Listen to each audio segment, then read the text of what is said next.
Hi, everybody. Carlos here with you once again. Thank you for taking the time to watch this video. And so what I want to do today is share with you what I'm working on right now that is a top priority. I knew that I needed to put in time, do my research, and get to a point where I could present you with something that you'd say, hey, Carlos, good idea, nice work. At least that's what I believe. So you'll be the judge. Alrighty, so the name of my organization, CTD Development Services Incorporated. Uh, when I started it, the purpose was do something helpful, do something to make society better, make the world a better place for what your daughters will inherit. And so in the end, I came back full circle to my roots, which is in public education. And I already know what the problems were there. And after 12, 13 years of being outside of public education, when I came back, it's the same, if not worse, right? And so I have a solution. I have a solution that I want to propose to you. And so I hope you'll hear me out all the way through. And hopefully you'll ask some questions, say, how can I help? Because I got lots of help that I need already. So without further ado, I am going to first and foremost share the screen on which I have my presentation, which is this one. Okay, before I do that, let me get rid of this floating meeting controls panel. And here we are. Okay, and so I'm treating this as an introduction to the organization. And on top of that, I'm inviting you to join me in making excellence the norm in public education. Okay. Now, what am I talking about, and why should you care, right? So some of you, if you had kids, maybe you don't have them in the public school, you have them in private school, or your kids are all grown up, you don't have to worry about sending them to school anymore. Maybe you don't have kids, right? Let me explain to you why you should still care about it. Alrighty, so here is a kid going to high school. He goes for a spin for 4 years, and then he's out. How he comes out, and what led to his experience in the high school prior to that is important, right? Because, yeah, they leave, goodbye, out of our hair. But then, if he's lucky, he'll get a shot at going to college, right? And hopefully that'll make him a better person, more worldly, more cultured. That's what we hope. Or, he'll end up working someplace, an office, a warehouse, we don't know. If he's very unlucky, he could end up in a bad place like prison. All right, let's pray that that's not the case for anybody that we know, but we should want it for nobody, right? And so the issue is this is what they're confronted with nowadays when they get out of school. I mean, they deal with it before that, right? But this is the list of just junk that our kids are going to inherit from us. And if we don't take care of this generation that's, coming out of the schools and having to deal with all this in the news and on social media, then they're not going to take very good care of us. And more importantly, they're not going to be civil, friendly, productive individuals that'll take care of our kids and our grandkids, right? It's like we got to think about the future. So whether, you have to be or deal with the schools themselves and all the people inside of them, that the debacle of that institution means a debacle of society, because out of these schools is, where our leaders are coming from. I mean, you always hear a lot of leaders, political leaders, talking about, I'm a product of the public schools. Well, look at what our political leaders are doing for us today. They're not batting 1,000, that's for sure. And so we've got to start cultivating better future adults, is what I'm saying.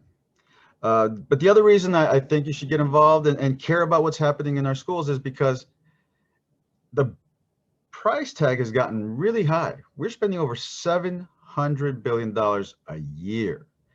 And it's projected to go higher to close to $1 trillion by 2030. And for what? So that we can continue to have high dropout rates. So we continue to have education based on 19th century principles. So that we can continue to have, the achievement gaps and the income gaps that we have today and further expanding. It doesn't make any sense. For 700 billion, we should expect better, but we have to ask for it. Okay. What I'm going to give you is a roadmap that anybody can follow so that we can start making a dent with the problems in our schools. Okay. But the other reason is, like I said, I have a simple solution because the problem is not complex.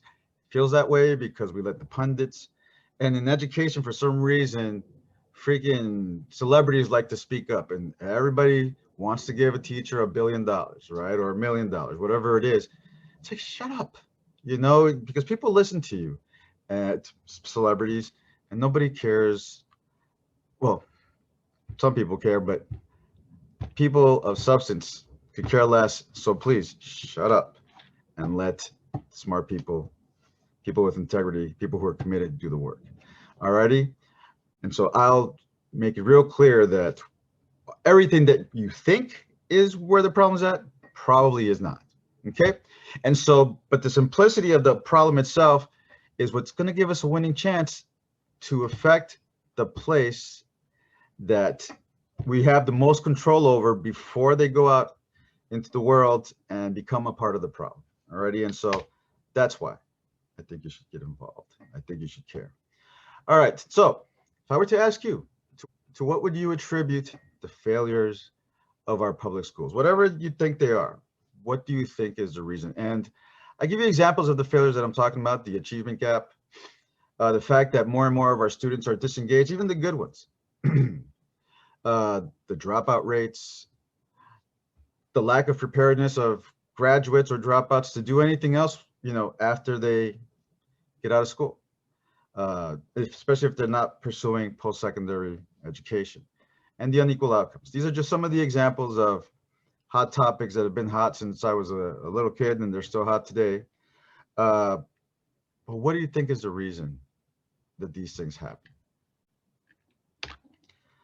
First, I'll share with you what I constantly read about or hear about, right? So it's the schools are underfunded. The kids are poor and they bring all this baggage to the school. There's institutional racism. So of course, yes, things are made to favor a certain group. That the curriculum is not appropriate, that it's not up to standard, that there's not enough textbooks, enough PCs, that the teachers aren't well prepared, and so on and so on. It's class size, school size, unfair distribution of resources. And now, so first I'm going to say everything I just mouthed off right there, listed, is not the problem. Those are symptoms of a problem. Okay. For starters, I just mentioned, $700 billion in federal expenditures.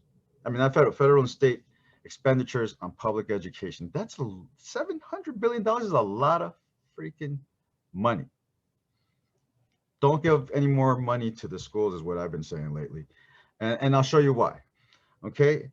But so on top of these, popular traditional reasons given that you find in the research, you hear the pundits talk about it, you hear the celebrities talk about it.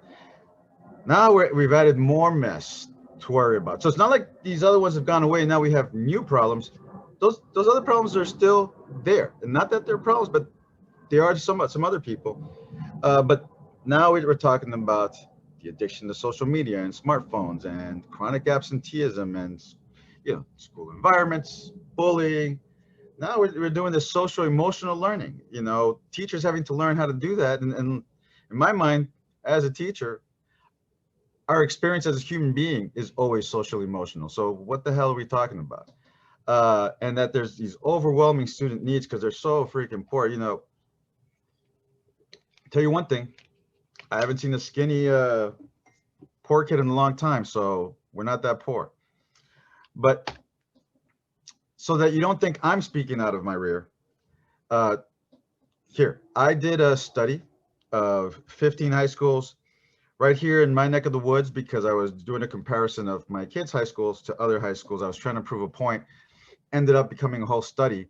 But what I did was I decided when I had all this data to, well, once I put all the data together, I realized that a lot of the stuff you're seeing here on the left, a lot of these problems, these so-called problems, are not the problem, right? It's not even factual, the claims that are being made. So this is for another time, but you can look at it. All you need to know is green is good, red is bad, right? So the more green you have, the better situation you're in. The more red you have, the worse, your situation is as a school. But I'll do this very quickly. So just look, oops, sorry, go back.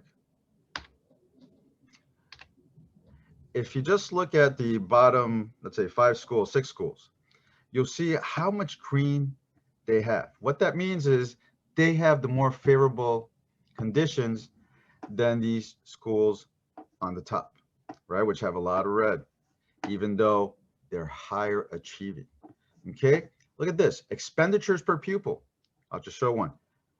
Expenditures per pupil, highest achieving schools have the fewest expenditures per pupil, whereas the lowest achieving schools have the highest expenditures. So there isn't an unequal distribution of money for the schools. And it looks like having too much money might actually be a hindrance instead of helpful. Okay, I'll do 2 more. Access to counselors. Big argument all the time. Poor kids of color don't have access to counselors. Well, look at this. The ratios, the student to counselor ratios are lower at the lower achieving schools than they are at the higher achieving schools. Same thing for extra personnel, support staff. Lower ratios of students to staff than there are up in the high achieving schools. So it makes you wonder, what the hell, right? Poverty, being a cause of low achievement. Well, not really, because the highest achieving school on this list has the most kids on free and reduced lunch. School size, well, they are small. The highest achieving schools are smaller, but the ones that follow, 3rd, 4th, 5th, 6th place have the most students enrolled. Meanwhile, the lowest achieving schools have low populations, especially in comparison to these higher achieving schools. So myth, myth, myth, myth. All right, the data says it. I didn't make this up. This isn't fake news. This is what the data is saying. I bet you'd find the same thing at other places as well. I didn't make this up. All righty, so let's move on, right? So in talking about, looking at education, looking at the data and dispelling the myths, that's the first thing we need to do, right? Before we get into trying to fix the schools, we need to know what we're going to fix, and that what we're going to fix actually affects student achievement. So I've shown you a little bit there. But the first thing we absolutely have to do is stop talking about the fact that we're freaking underfunded, because we're not. Alrighty? Look at this. The United States ranks 5th in per pupil expenditure, in comparison to 71 other nations, right, that are part of this economic organization for economic cooperation and development, right? This was from 2016. But nothing's changed dramatically in recent times, so we're still current, right? And that adds up to over 700 billion, like I said earlier. And because of the number of students that we spend as much on, we are definitely number 1 in overall expenditures than any other country in the world. Countries that kick our rear when it comes to academic achievement. I mean, this is how many, beat us. In 2017, the US ranked 38th in math. That means 37 countries, most likely all of them spending less money than us on education, K-12, do better than our kids, American kids. In science, right? 23 countries, kids from 23 countries do better in science tests than we do, and they spend less money. So sometimes our problem as a nation is we think we can throw money at a problem and fix it, and that's not the way things work, right? So let's stop talking about the money and start talking about the spirit of the people who run these institutions. Okay. And like I say here, the biggest problem in our public schools is that we have bought into the myths about public schools, right? It's that pandering. It's that, debilitating by not, challenging. And so this not challenging disadvantaged students. And so I wrote a whole article about it. This slide is just to make reference to that article because it'll explain the data that I speak about in a few slides earlier. There's the URL, and in fact, if you scroll over it, you will see that it's already hyperlinked to the article. It's on my website. Please take a look so you can see that there is a full rigorous analysis that comes with it. But here's a quote from John F. Kennedy. It says, "The great enemy of the truth is very often not the lie, deliberate, contrived, and dishonest as it may be, but it's the myth that is persistent, persuasive, and unrealistic that is the greatest enemy of the truth." And that's why I'm telling you, before we start talking about how we can fix our public schools, let's make sure we let go of all the false narratives. Okay. All right. So this is the game plan right here, what I'm going to be talking about for the rest of this presentation. But it starts with my hypothesis. And what I'm saying is everything that you saw on that list of causes, problems, is not rooted in poverty or racism. No, it's rooted in the myths is one, but more importantly, it's in the lack of people taking personal responsibility for the work they do and the effort they put in to their work. How simple is that? That's the problem. We have now entire cultures, entire organizations where nobody wants to take responsibility for the failures of our schools. And maybe if I was still working in the school, I'd understand, because it probably becomes debilitating to have to deal with the bad news year after year after year. Well, and this is why, I've been saying this frequently to those that I do speak to often. One, we're asking the wrong questions, right? And that's a big part of the problem, is we're asking the wrong questions, right? And so, and by doing so, we create all this extra work for ourselves, right? And so it's tiring too. People are busy. Our principals are running up and down and up and down, and not taking care of instruction. And so the solution, if that's the problem, right, which I'm going to make the case for today, hopefully you agree.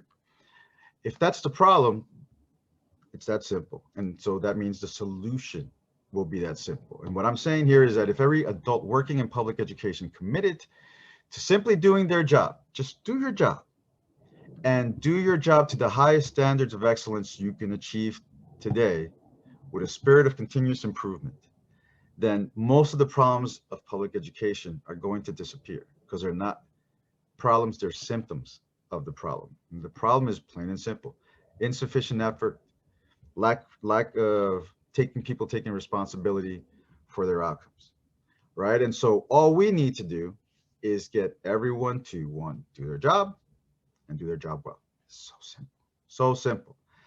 How is it going to happen? Well, first is we got to remember what school is for.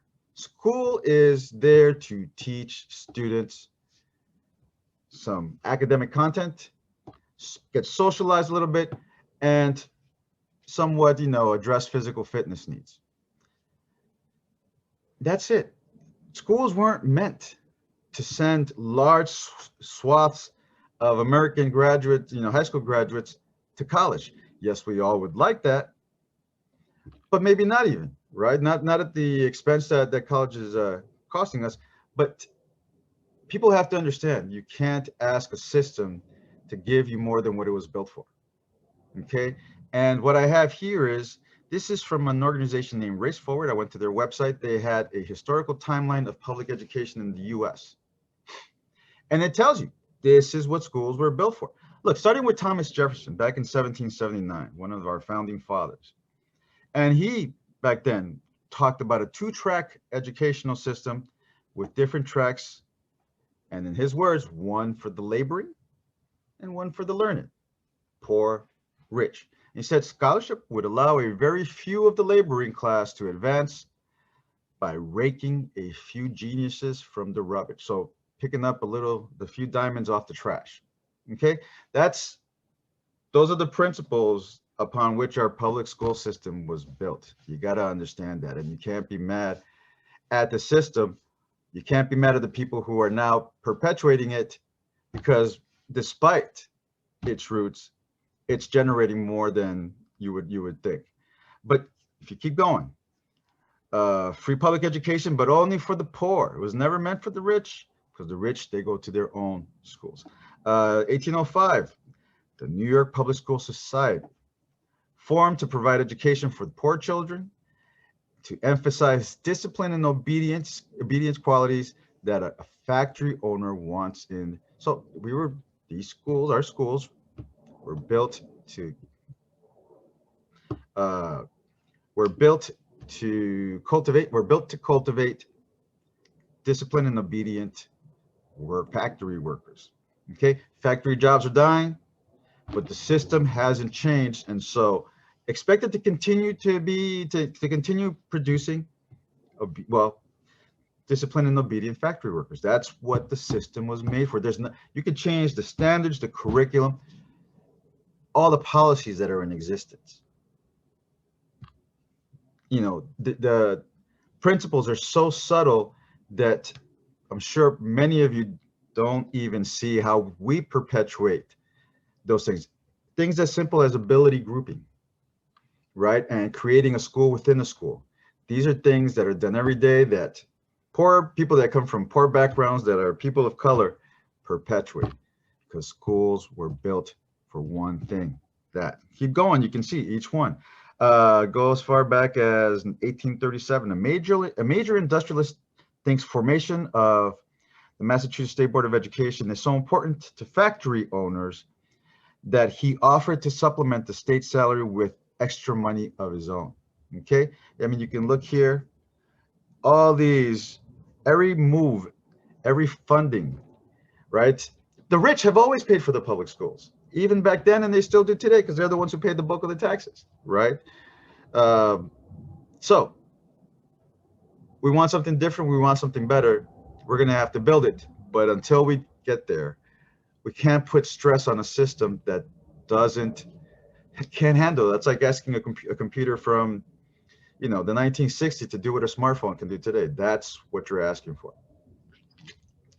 So, but the money's there, 700 billion. Don't forget that.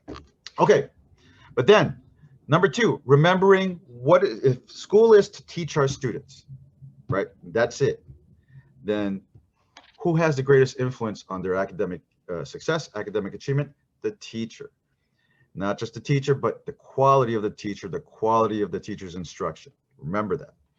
Then we have to acknowledge and commit to driving the superintendent and the school board in a direction that supports instruction and achievement. Excellence in instruction, excellence in achievement, and nothing else. Okay? And when I talk about instruction, if it's sports education, physical education, that counts. If it's arts education, that counts. But every expenditure must be in alignment with helping teachers teach better. Those that can't teach, maybe they need somebody else in there. There's so much, $700 billion. You're going to tell me that a lot of it doesn't go to waste? Most of it does go to waste. Okay, but moving right along, right? So we have to have alignment, and it's got to be emphasized on excellence of instruction. One thing I can tell you right now, more training for teachers, we got to stop it. That's a $19 billion a year expenditure that has, after 20 years, generated no positive gains for students, because that's not where the need is at. Yes, teachers have to teach better. But it's not about just, nobody's going to pull out this magical way of teaching that's going to change things. It's about effort, how hard you try for your kids, how much you think about your lesson plan and put the face of every student in your mind as you're going through these exercises before you actually assign them to the students. That's effort, right? It's, grading everything the moment you get it and giving it back to them, even on the same day. That's effort. It's calling on the phone, not robocalling, not emailing the parents when you need to, and calling them when there's something positive to share. That's effort. That's taking personal responsibility for the quality of the work that you do. That's all I'm asking for. That's all I'm inviting you to help me put pressure on the system so that every time they try to redirect the conversation to something else, we don't care. It's about quality of instruction. What are you doing for our teachers? Okay. And so number 4, I say unrelenting public pressure, especially from parents, focus on the instruction. I'll show you what I'm talking about in a little while. But for the rest of the presentation, I'm going to share a quick story, my journey into just becoming more involved in the public schools, and then shifting the focus of the nonprofit so that it's going to be a part of the solution. Okay. After that, I'm going to show you how simple it is, because you can look at their school plans, their strategic plans, and which are created by the leadership teams. So that's the head, right? The head and their game plan. And we know that a fish stinks from the head down. So if we can find the problems in there, then we can fix them. And then that'll trickle out throughout the entire organization. So reducing, narrowing down to the root cause. Right. So this is written by the school site council, and it shows pervasive evidence of a culture infected by low standards, low effort, and top to bottom complicity. So everybody is guilty. Good news there is, if we're all guilty, then we can all forgive each other, and let's just get to work. Let's be excellent. That's all that's needed. We need leadership to step up, acknowledge their part in this, because wait till you see their goals. And I'm talking about the school board. This is for LAUSD. Geez, got some work to do. And then I'll give you the plan, which I've kind of already given to you right now, on how we're going to enable more students to do well in the school, despite the fact that our schools continue to operate on principles from the 18th century. Alrighty. My desired outcome, the takeaway I want for you, is that you find my analysis accurate, persuasive, and that you find the plan efficient but effective, or with the potential to be effective, so that it's worthy of your generous donation. Okay, so the organization does need some coin real soon, real fast, and so if you are in a giving mood, now is the time to help a friend in need. Okay. But if you don't feel that way, then I hope that you will let me know what your concerns or disagreements are, and give me an opportunity to respond by either improving what I've proposed or trying to persuade you in a different way. Okay? So moving right along. Speaking of giving, throughout this presentation, you'll see this gold coin. That coin is also hyperlinked, and it'll take you to my donate page on the website, where you will have the opportunity to give to CTD Development Services Incorporated. Now, how the journey began, it started with some bad experiences my daughter had with her chemistry teacher, who started day 1 of school by telling the class that most of them were going to fail, being very upset that they shouldn't be there, and it only got worse from there. I raised hell. The only person I didn't speak to was the teacher, because at the time I was so upset that a cop had to grab me at one point, not because I was headed towards anybody, I was just headed towards the entrance, but I was so heated. He's like, "Are you all right?" I'm like, yes, right? So lesson learned, nothing got done. Somebody said what I wanted to hear. Then when I asked my daughter, has anything changed? She said, no, battle lost. but to be continued. And I learned right there on the spot, go directly to the teacher when you have a problem with a teacher, because the administrators aren't going to do very much. Better yet, they're not going to do anything at all. So you got to be ready to address the teacher. Now, so, we're talking about expenditures all being in alignment to support high quality instruction, high quality teaching, learning supports for the students, and, effort, right? And this is how effort gets killed, even from the parent side. So these are just 3 of hundreds at this point, hundreds of voicemails, text messages, emails that I get from 3 different schools to talk to me about things or invite me to things that have nothing to do, not of interest to me, I didn't ask for them, and have nothing to do with the quality of instruction. So you look here, first one talks about, please use the link to vote yes or no on the more consistent teacher collaboration times. So should they have 21 Tuesdays or 14 Tuesdays to get together for collaboration? How the heck should I know? Why are you asking me? Isn't that a conversation that you grown up professionals can handle yourself? You know what it is? It probably has to do with money. They don't tell us that. And so they need our votes, and this is their sneaky and conniving way of getting it from us. Right below it, LAUSD is hosting a transition to summer learning for families series. What are you going to teach me? And doesn't say anything. And why do I want to go? I don't want to. LAUSD can't teach me, right? Next, in the middle. So join a presentation to inform our students, families, and communities about the upcoming general election. Hosted by Lakers, get out of public education, because you know what happens? Each one of these activities costs money, first of all. Just sending these memos costs money. You stuff my inbox with stuff that I don't need, don't want, and I can't, filter them out. I can't block them, because then when something of actual value comes through, I won't receive it. But more importantly, you'll see as the presentation goes, one of the most important practices in public schools is administrators visiting classrooms. They too have to plan. They too need to figure out how they're going to deploy their assistant, administrators, to go visit the classroom, to go make sure that instruction is happening, that it's high quality, that all students are involved, that it's rigorous, standards-based, right? Well, guess what? Each one of these meetings requires somebody in an administrative position to be there. And so it's a misappropriation of very limited resources for people that are very tired and no longer know what the true priority is. I'm going to remind you right now, it's the quality of instruction. Everything has to lead back to the classroom. Third one. So somebody's going to talk to me, wants to talk to me about paid sick leave due to COVID. All right, so now they're my HR director. Thank you.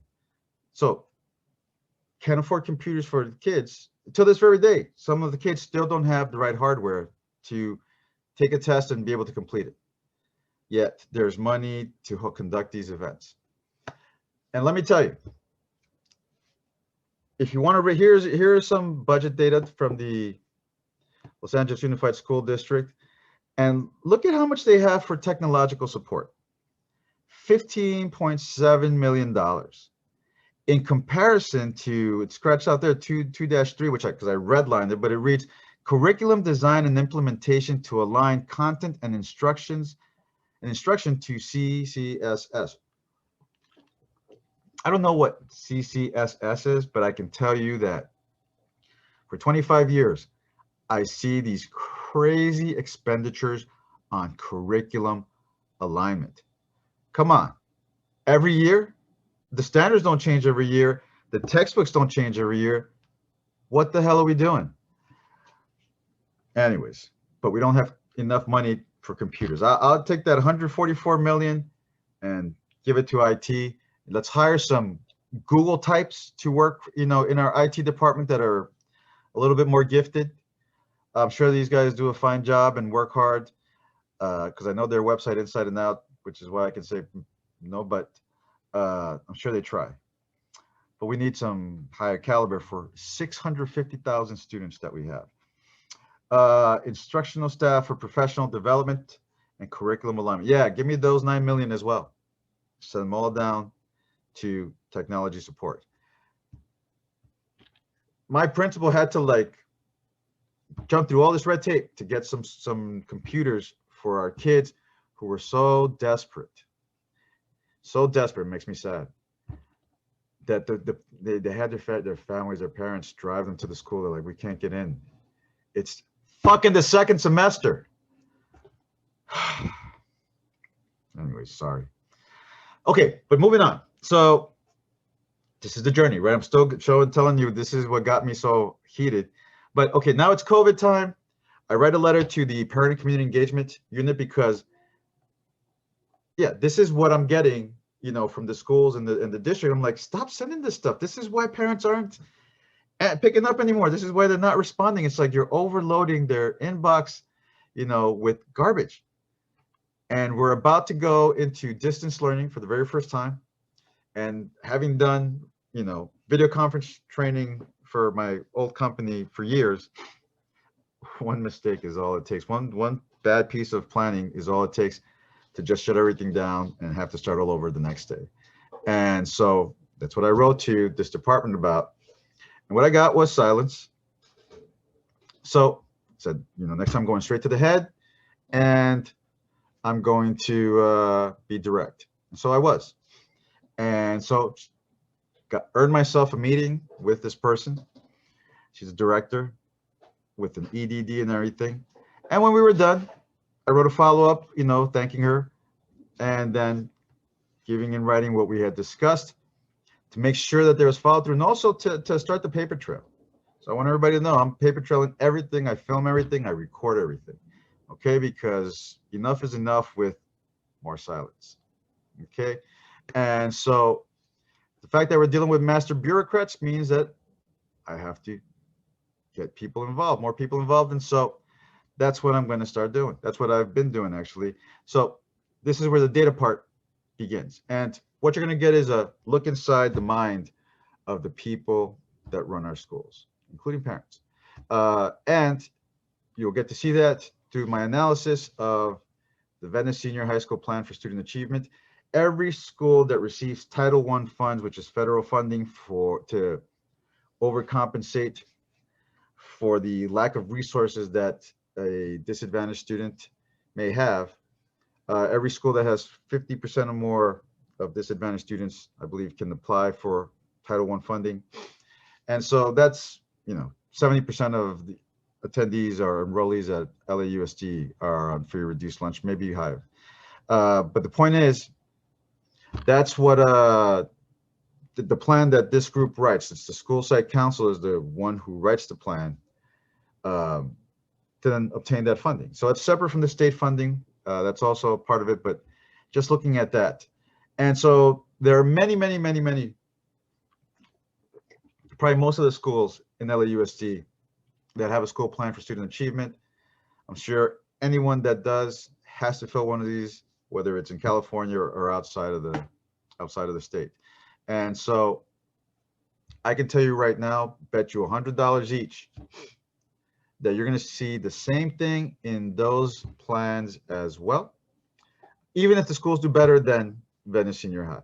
And Venice does okay, but here's a real deep secret. The schools that do well because of the kids and their families. Teachers all go to the same schools of education, private, public. They go to the same schools of education, they get trained by the same professors. So moving right along, something you won't see here today, but I will show you later, and I want you to be thinking about it, please. The problem doesn't start at the school district, at the learning education agencies. It starts at the graduate schools of education. They're the teacher trainers. They're the administrator trainers. And I've attended some of these classes because I used to teach, right?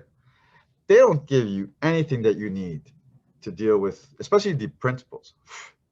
it's bureaucracy. It's chaos. It's not knowing what the priorities are. That's what you have to deal with, and that's not taught. And then you have the corporations and nonprofits that actually do profit from the chaos, and so they perpetuate it. Like this guy trying to sell professional development to teachers, study skills, how to teach children study skills. I'm like, if you're a teacher and you don't know study skills, you have no study skills, and you don't know how to teach them, you probably shouldn't be teaching. But people know these teachers that we think suck for a reason, and a lot of it has to do with what we've done to this, okay, as a society, as a bureaucracy. And so we got to bring that back. That's all we need. We don't need all this training. We don't need all these expenditures. It's just give them their hearts back. Okay. All right. So here's an overview of the budget overview of the Lcap. That's the state side of budgets for LAUSD, right? So they dazzle you with all these activities so that stakeholders have an opportunity to weigh in on the expenditures. And what expenditures do you say? These expenditures. These are the 2019-2020 expenditures for LAUSD, and might be a little bit small, so let me enlarge it for you. Not large enough. Let me enlarge it one more time. Oh, $8 billion. 7.8 billion, 8 billion. Who's counting? It's just a couple hundred million. But that's how much money this district gets. That's why they can afford to send all those nonsensical text messages and invitations, having all these events for the community. The community doesn't want that. They want you to teach our kids right. Man, it's like so hard. It makes you want to curse. But look at this. 3,000 stakeholders engaged to weigh in on this plan, study sessions, 150 focus groups. I've been going to these things, to these study groups, and what a waste. What a waste. They cost a lot of money.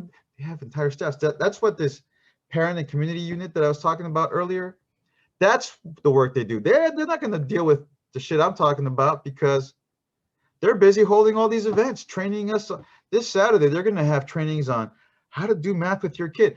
I don't need to do math with my kid. The math teacher needs to do math with my kid and do it effectively. And I will pay for that. Okay. That's what I'm trying to say. I will pay for that. But that's not my job. That's the teacher's job, right? And maybe the teacher, I know the teacher isn't receiving the right kind of support, but we'll get to that in a little while. All right. So with all this frustration, I said, you know what? I can't look the other way. I got to jump in, because even if I fix this for my kid, what's the point if everybody else around her is drowning, right? And so, not that I'm trying to speak on anybody else's behalf, but I know that the work that I do will benefit everyone in the class at the very least, if not the other classes that teacher teaches. And that's how we start infecting everything with positivity, effort, high standards of practice, high standards of excellence, high standards of achievement. All right, so got my foot in the way I got my foot in the door was I started by volunteering at one of my kids' elementary schools and joined the web team. And at some point I couldn't be helpful anymore. And so I said, you know what, because of time, I said, what we need is to just get somebody, give some quick money and have them just build it. She said, we don't have the money. I said, we have $8 billion. Where's that money going? And why wouldn't it why wouldn't the district automatically supply, staff every school with the tech rep, especially right now? Why only 15 million? That's questionable. But from there, I got an opportunity to get elected for the school site council at the elementary school. And, that was cool. One step closer, more involved, getting deeper into the rabbit hole. Did the same at the high school. So at Venice High School, I'm also on the school site council, got elected there. These are some of my friends that are on the school site council. And okay, from there, from the school site council, because of my big mouth, I got recommended to participate in the Lcap study group. So local controlled accountability plan. That's what that budget was for. and you get to sit in the study group so you can weigh in officially, right?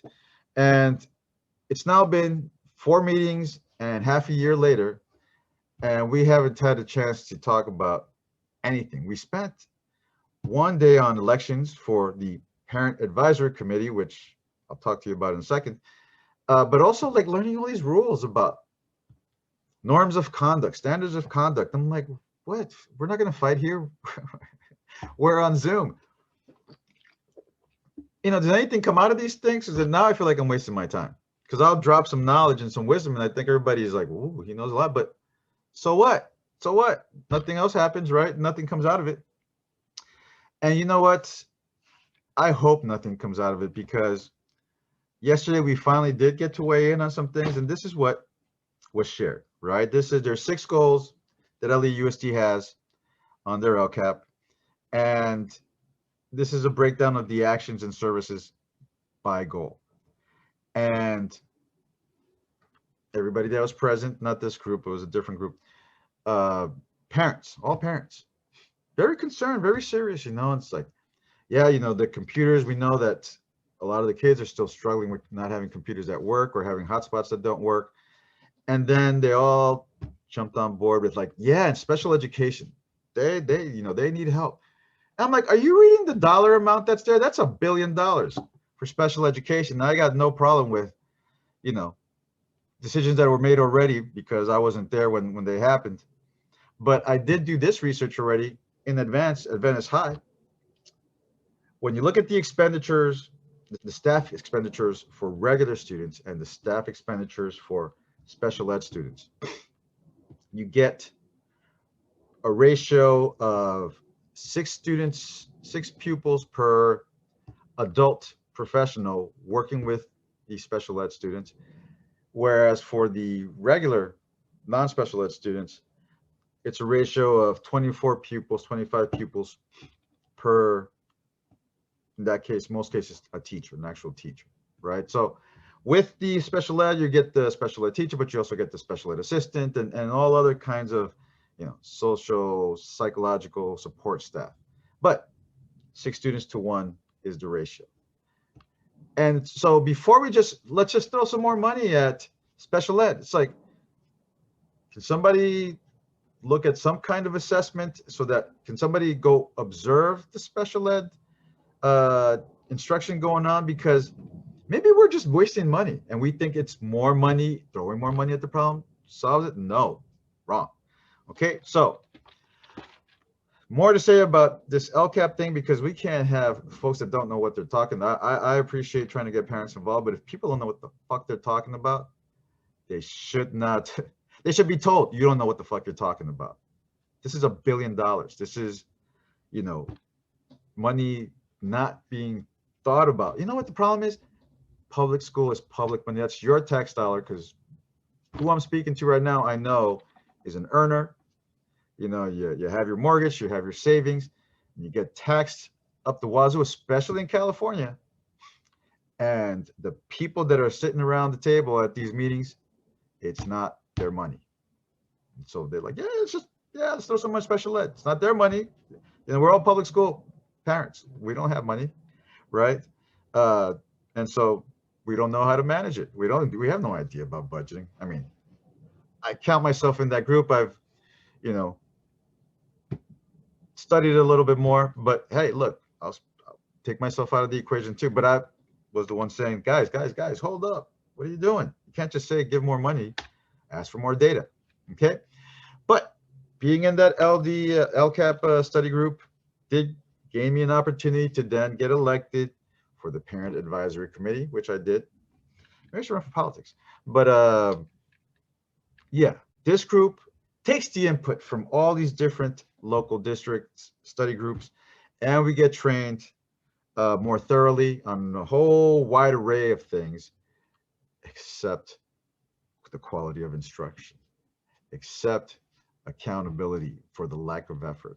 So then what the hell do you have us there for? And why, and the thing is, why would people from the district train us to hold them accountable? That's counterintuitive. It's an oxymoron, right?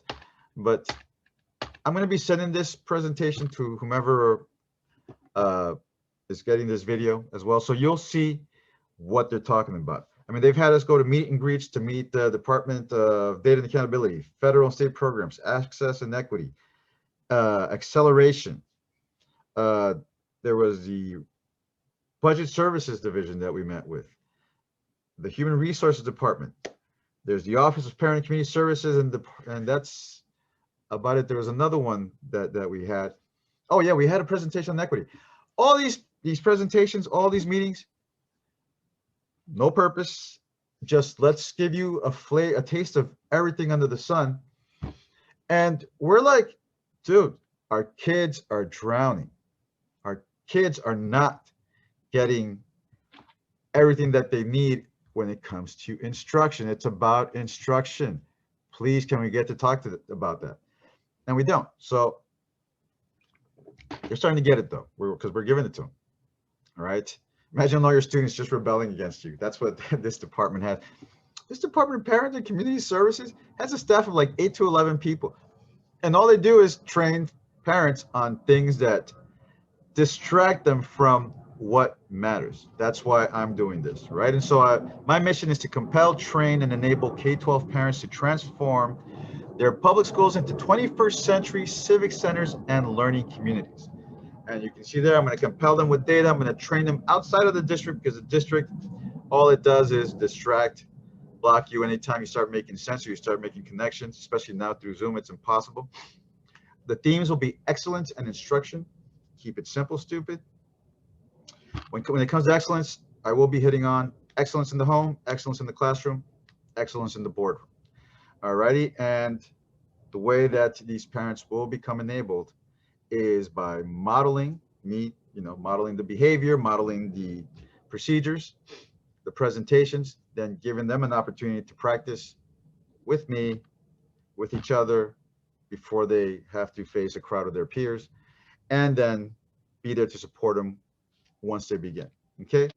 But on the next slide, I'm going to show you what the school said for themselves, or Venice High, on their plan, were the reasons for absenteeism. And I'm going to tell you in advance, they're all wrong. Some of them are ludicrous. The way to reduce absenteeism is by making learning interesting, engaging, and purposeful. That's when students show up that you wouldn't picture show up, but it's so good that they come. Okay, that's if you just do your job and aspire to do it well every day. That's all it takes, man. That's all it takes. We don't need all these programs.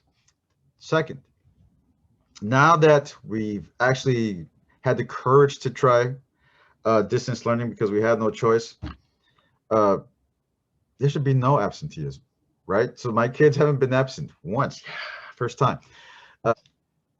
Now there's no excuse, right? It's like we've taken them on vacation, because we like to go on vacation when nobody else is going on vacation. We go stay at our timeshare, or depending where we're going. They just bring we went to Hawaii, they took their computers to Hawaii, they were going to school in the morning, and then in the afternoon, they got to hang out in Hawaii. Not bad, right? No excuse, let's see what they do. No more chronic absenteeism, no more loss of all that funding. Okay, this next slide is a page straight out of the school plan for student achievement for Venice High, addressing the issues of attendance. And so number 2, right there at the very top, these are the reasons that are given. Okay, you take a look, and here's what I'm going to say about that. You can't identify problems, underlying causes that you have no control over, right? So transportation issues, are you going to Uber everybody in? Are you going to pick them up yourself?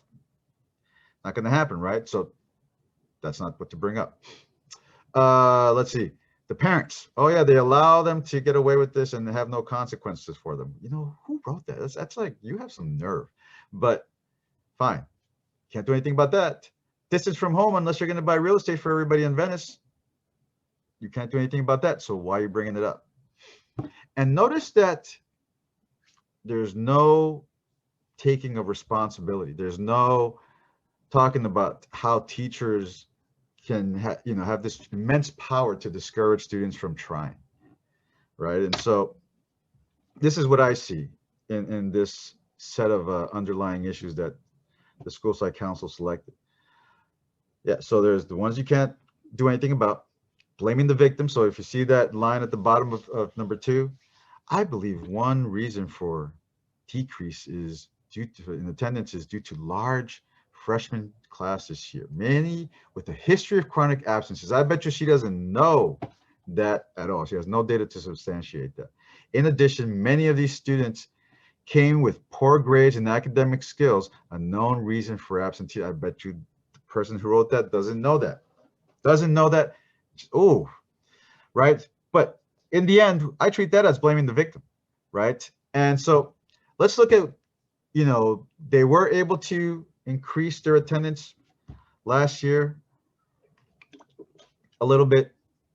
And let's talk about what it was that helped that, okay? So biweekly tardy and campus sweeps. Okay, so now we're policing the kids, all right? Early academic intervention, that's a good one. But we have instituted the attendance task force, the ATF, alcohol, tobacco, and firearms. That's real nice. And what did they work on? Well, let's see who's on there. The athletic director, counselors, members of administration. They meet weekly. They created new policies for attendance, tardies, and detention. Okay, shut the front door. So these people have very important jobs. They have no free time, none, to do anything but their jobs. Now you've taken some of the most well-paid and most important members of your staff to go be a police force, to be writing policy. I'm sure the old look, if you're in high school, you don't go to school, there are consequences. You don't learn, you might become truant. Come on, saying that, oh, did the kids fool you into believing that? No, we didn't know that was the policy. Come on. And then they'll do things like robocalls, like as if, right? Announcements made throughout the day. You know what that feels like? What that sounds like to me? Prison. If you're chasing me around the yard, you're making announcements, be in class, be in class. Maybe there's a reason why these kids don't want to be in class, but this is what you're doing. You take staff that is very much needed to do something besides their job, and guess what you produce? More students that are disengaged, that are disgruntled. And let me tell you, now you've taken some of the most well-paid and most important members of your staff to go be a police force, to be writing policy. I'm sure the old look, if you're in high school, you don't go to school, there are consequences. You don't learn, you might become truant. Come on, saying that, oh, did the kids fool you into believing that? No, we didn't know that was the policy. Come on. And then they'll do things like robocalls, like as if, right? Announcements made throughout the day. You know what that feels like? What that sounds like to me? Prison. If you're chasing me around the yard, you're making announcements, be in class, be in class. Maybe there's a reason why these kids don't want to be in class, but this is what you're doing. You take staff that is very much needed to do something besides their job, and guess what you produce? More students that are disengaged, that are disgruntled. And let me tell you something, in looking at the root causes, like I said, nobody taking responsibility, no adult saying, you know what, I said some things like, you shouldn't be here, you're all going to fail, right? And let me say something else. She had a speech teacher. So there was the chemistry teacher, there was a speech teacher, and this is a GATE student, gifted and talented. So, it only goes downhill from there. She has a little bit more privilege, gets some of the better teachers, but she had a speech teacher who wasn't engaging, so the kids didn't react. And guess what she did? One day she just decided, I'm not going to talk to the students anymore, not a peep. And just would show up, hand out dittos, not say another word. That's malicious. That's freaking malicious. You could have asked for help. She got a promotion. She's the coordinator who now writes these plans. Quality, good decision making. But going back to what we're talking about, punitive and unsustainable solutions, ineffective solutions. Changing a policy has never fixed anything in my experience in my 49 years of life. Taking essential, well-paid, well-trained individuals from their jobs. And in none of this, even though academic challenges was one of the things mentioned as a problem, you see nothing here that speaks on the academic intervention, the holding the teachers accountable, the we're going to go and observe and make sure that they do a good job. So I decided to give them some suggestions myself.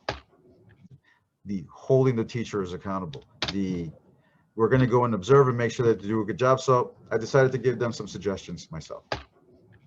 Okay. And so here's some of the action items to either they're talking once again in the school plan, action items, things, interventions for ensuring that we meet our graduation goals. Okay. And it's top right hand corner, you see what one of the things that they're doing is all kinds of interventions. Tutoring, that's it. Tutoring. That's their grand solution. They tutor every year. There's no discussion about what else are you going to do? How are you going to inspire these teachers? Let me be clear. I don't want these teachers to get beat up or discouraged. I want them to be inspired, and I know what to do. But there's no talk about that. No talk about how to motivate them. Instead, there's lies. So you're doing the same thing you did last year. The number of students that are listed and that have enrolled for these interventions is way fewer than the number of students that actually need it, as you can see on this table here. And then the audacity to say at the very bottom, we're proud of our best efforts. You haven't given your best effort. All right. I'm not even going to criticize, but you haven't given your best effort. There's way better things you could do.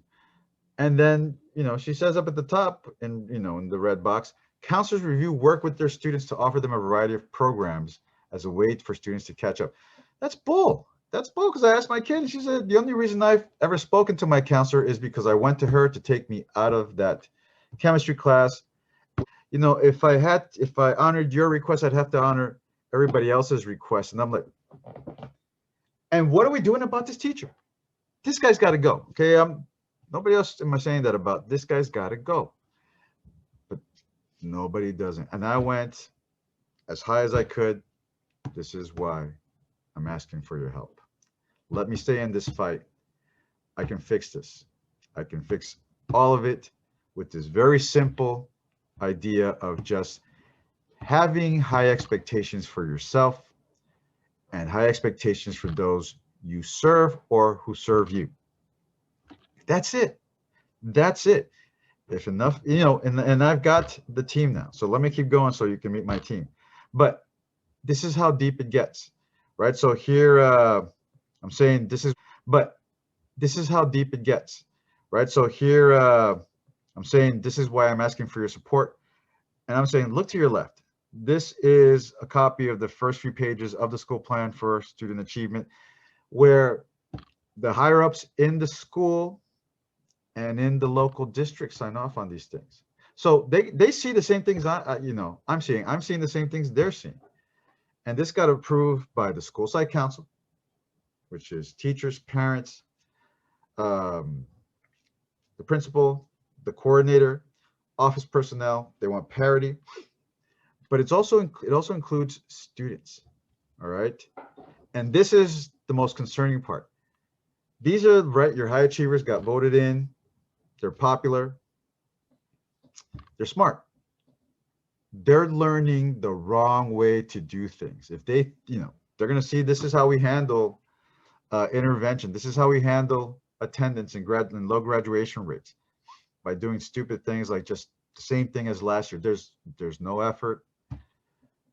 It's accepting failure in advance. Like, I would not even plan, summer school. I'm going to give you that money. I need you to spend it during the first semester, right?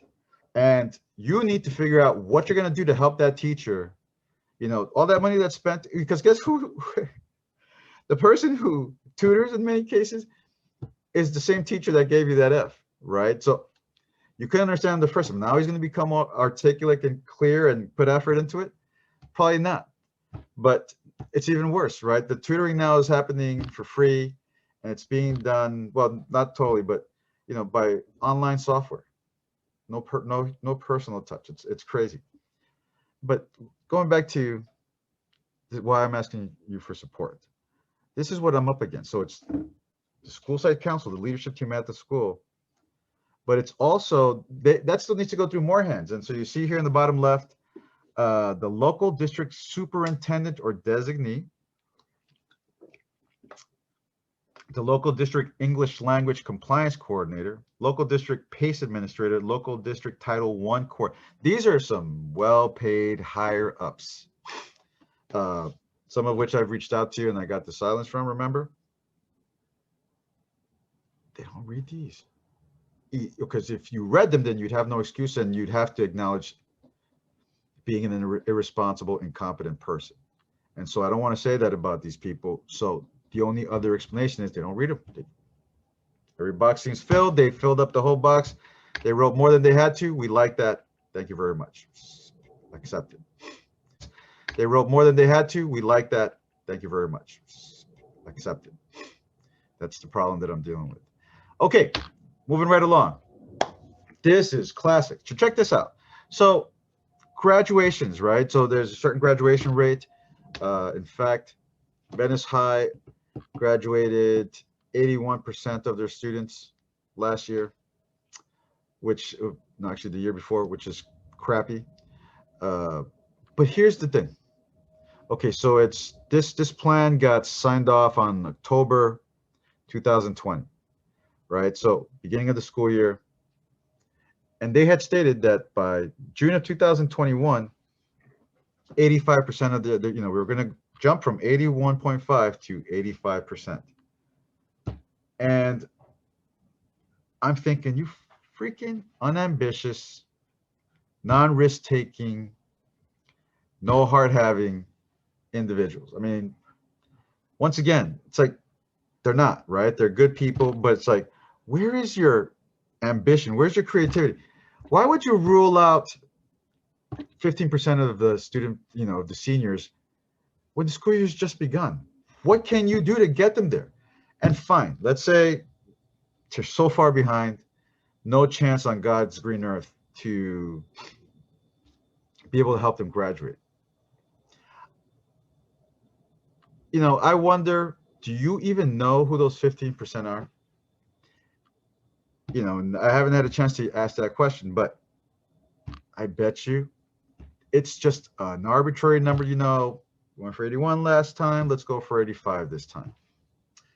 Is there a plan for, like, okay, teachers, you 5 teachers, you have this 15%.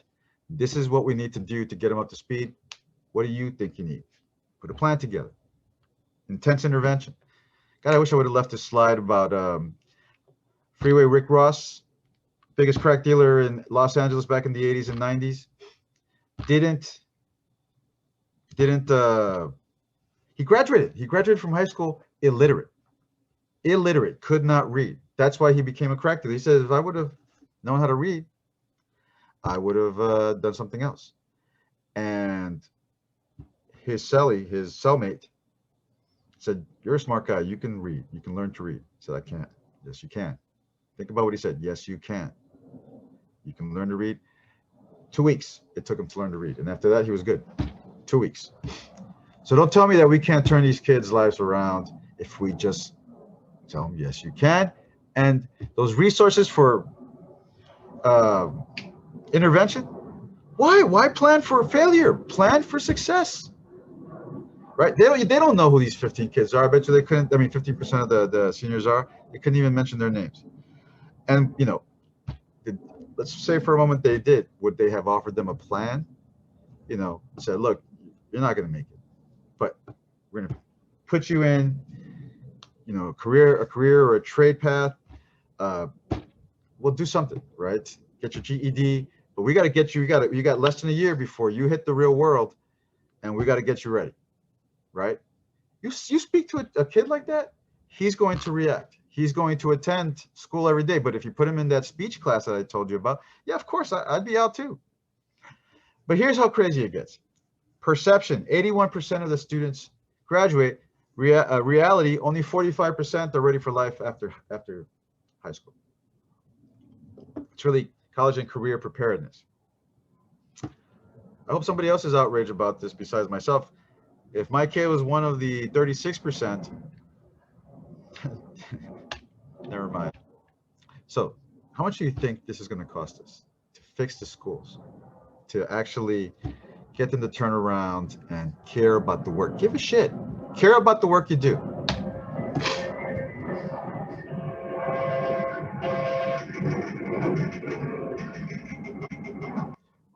Yeah, zero. Because what we're talking about is immaterial. It's in the soul, right? It's the spirit that you show up, the enthusiasm that you bring to work every day. Some people got to go. Most can stay. Most will stay and will thrive. We just gotta nudge them. You gotta nudge them. Okay, this coincides with the slide I showed you earlier. Factors that impact student achievements, factors that don't, that are myths. This, for example, are indicators with a strong correlation. Here, I'll show you one that blew my mind. The percent of ninth graders that meet the physical fitness standards, right? And look at that. The higher achieving schools have more ninth graders that met the standards for the physical fitness test. So something about physical fitness and athleticism, right? And I have no evidence, no any additional data, but that really caught my attention. And then, but then this really caught my attention. Crenshaw, 90%, I mean, blows everybody away, but they're the lowest achieving school. Breaks the mold, right? But besides that outlier, there's a real pattern there. So in the end, you've seen the problem now. You've seen that it's real simple. People just need to start doing their jobs, right? And doing them well. That's it. That's it. It's not the poverty. The data showed, school with a lot of poor kids did better than all the other schools with fewer poor kids. Everybody's got, all the students now have access to A through G course loads, college prep course loads. That was a mistake. I think, we should have thought it through better, but whatever. Now everybody has access, and still we have lower achieving schools in some places and higher achieving schools in others. So that wasn't the solution. But now, so all that's left is excellence in instruction. That's it. You've got all the tools. More money is spent where there's low achievement than there is high achievement. There's nothing that we can say. We have to look at ourselves now. All righty. And I got some guidelines there. And you'll see the metrics. The metrics are very different from what you typically see on a school report or what's discussed in education. That's going to have to be part of what we need to change. But my biggest, most important and urgent metric outside of the hardware issue for our kids is, you have these parents. Oh, God bless them. They're so patient. And there's not a meeting that skips where they're not asking, what are you doing to help our African American students?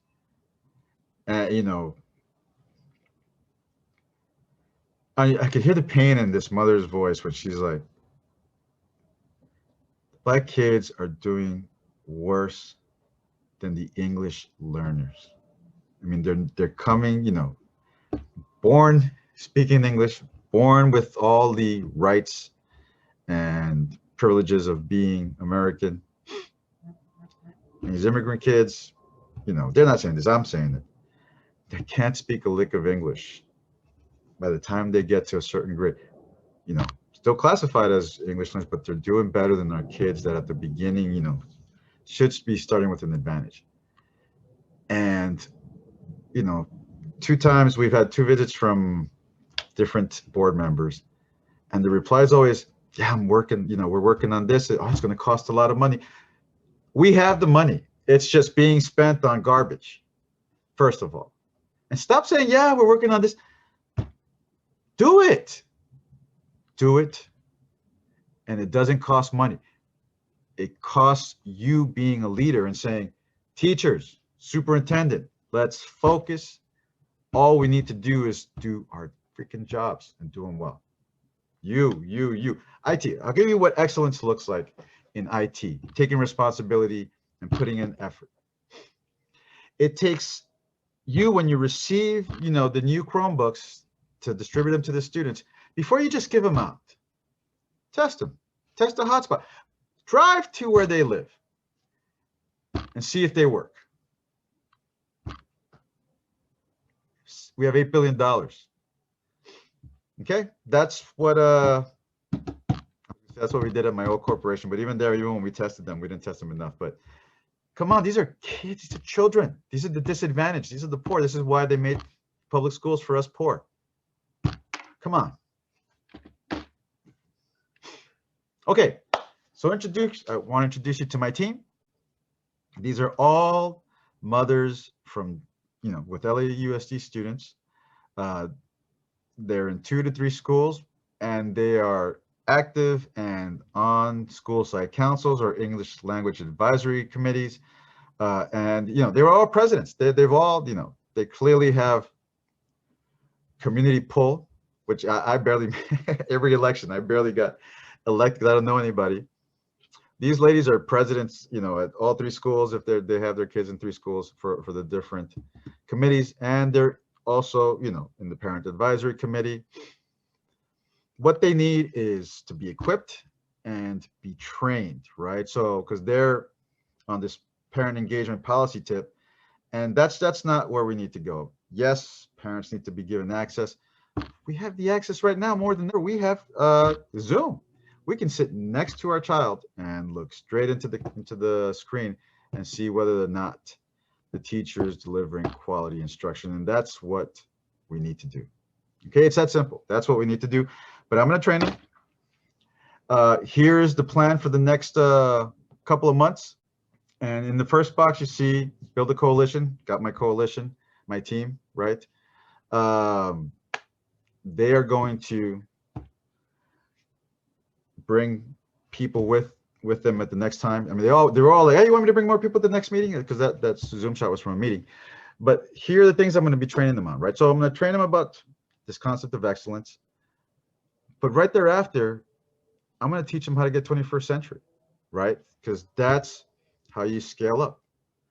And they make moves just with texting, WhatsApp, and I mean, all over the place. They're so effective, right?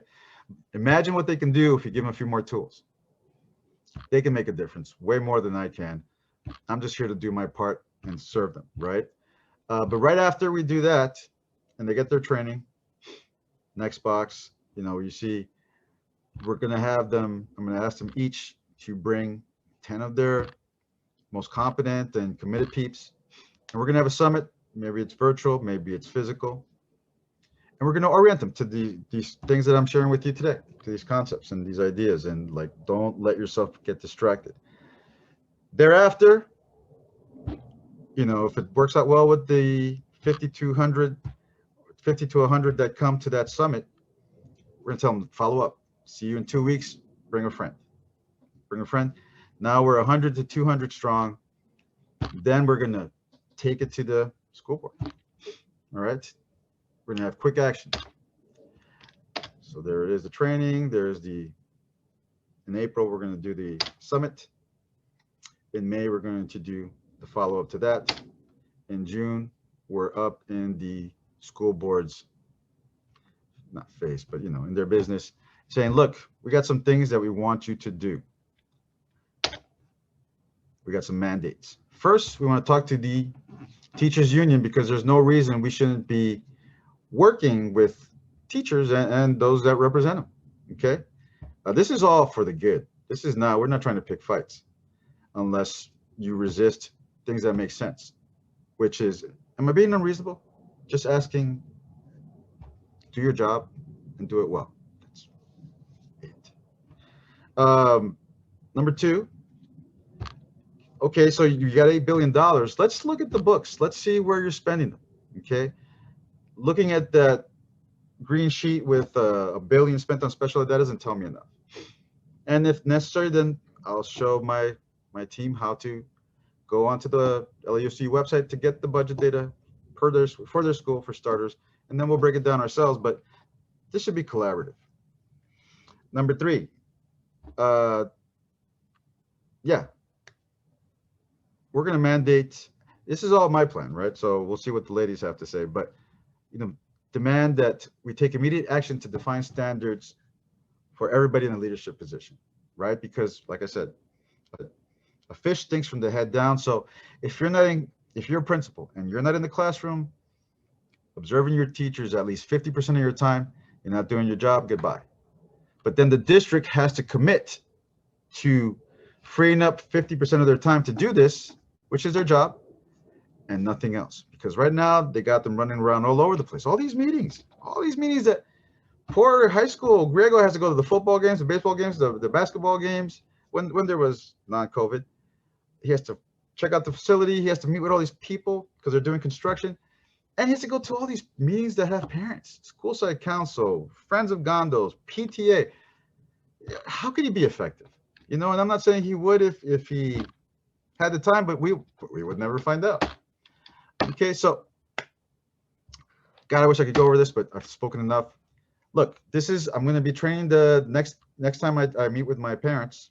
I'm going to be training them on how to use a rubric, evaluate the quality of instruction, to sit down with their child and look at what's happening. Look at what's happening in the classroom and actually have a criteria in mind that helps them gauge how they do. I already had it translated in Spanish. It's legit. I didn't make it up. It's from some university. But these are the things I'm doing with these parents. Okay. And so this is what I need you to support me with. I'm asking you from the bottom of my heart, please help me finish this project. If you're interested, can't make a donation, don't want to give a donation, but if you're interested, holler at me. We can do this. We can fix this. We just got to get out to the people and start pounding the pavement, and then all be saying the same thing, be on the same page. And I promise you, if you want me to find the research that actually justifies what I'm saying about the teacher being the most important factor, I'll do that for you, because that's the truth. I mean, I've done the research. Just got to go through all my junk here and figure it out. But please, hook a brother up if you can. Oh, just to show you how easy it is. So AP Spanish teacher for my daughter gives her an assignment that I just think is crazy and out of control. I send her an email. I got a little testy, but I apologize. But I was direct. I spoke her language. She wrote back. She defended herself. She justified her decisions. She acknowledged some mistakes.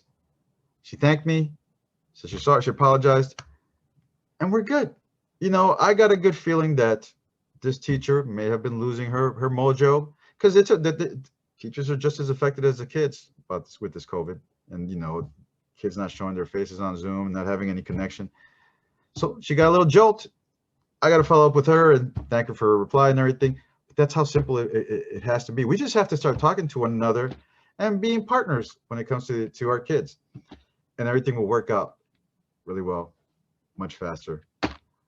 I have some futuristic stuff I wanted to talk to you about, but I won't get to it today.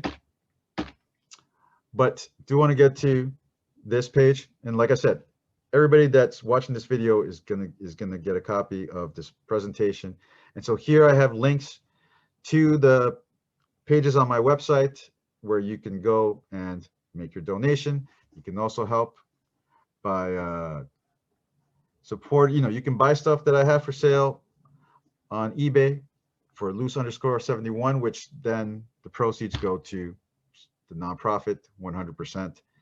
So either way, it's coming here, but it's to keep the lights on and continue doing the work.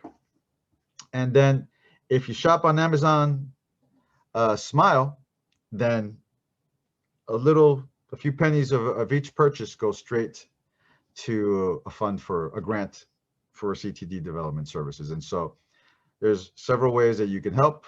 You can produce passive revenue or just give us a lump sum. And in fact, when you do visit the donate page, there is the monthly option if you want to follow that. Doesn't matter as long as we can start securing some revenue so I can focus on doing this work. And look, I'm not here to like make a career out of this. When this problem is fixed, it's fixed. I'm done going back to working, you know, a real job. But it's because I believe this one can be done fast, real fast. It's attitude adjustment. That's it. Okay. This is where you can find us on social media and on the internet. I have a website, I have a Facebook business page, have a YouTube channel. If you're not convinced, let me know. Visit my different pages. I have 160 training videos just on the YouTube channel alone. So I've been putting work into this for a long time before I even came to you. But wrap up with just showing you a couple of pictures here. You know, the bottom is mi familia. In the center, I have from my teaching days in elementary. But up top, just met with these gals 2 weeks ago. They're, you know, this is my claim to fame, right? So this was the last year I taught. It was my best year that I taught. And man, they got the best of me every day. I was excellent every day. I forgave myself for nothing. And yeah, I was grading. As soon as you gave me the homework, I was grading it. If I could get one in here, so take an attendance, grading, you know, in between bells, grading. You know, if I saw them in the hallway, hey, take it back. You got to fix X, Y, and Z. That's excellence in instruction. You know, when I got stuck, you know, I got tired of my kids failing my own test that I taught with passion. I went to you know, a teacher that was well known for being very effective. She asked me, after I explained to her everything that I did, she says, Carlos, how long do you speak before you let your students speak? I thought I was being cool. About 8 to 10 minutes. She's like, oh, Carlos, 2 minutes. Shut the hell up. Check for understanding. Changed everything. Everything. That's excellence in instruction. That's what it takes. I had this kid, he was probably special ed. I don't know. I never received any paperwork, an IEP or anything like that. And I was too stupid to ask. But I would meet this kid after school every day. And every day I was repeating the same things. I was banging on the table, frustrated. Fucking frustrated. Wanted to kick his ass.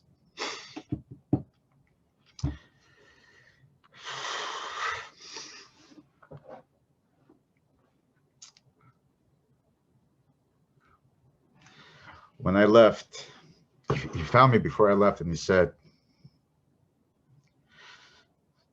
you're the first teacher I ever understood. That's excellence in instruction. That's all it takes. Give a fuck about the job you do.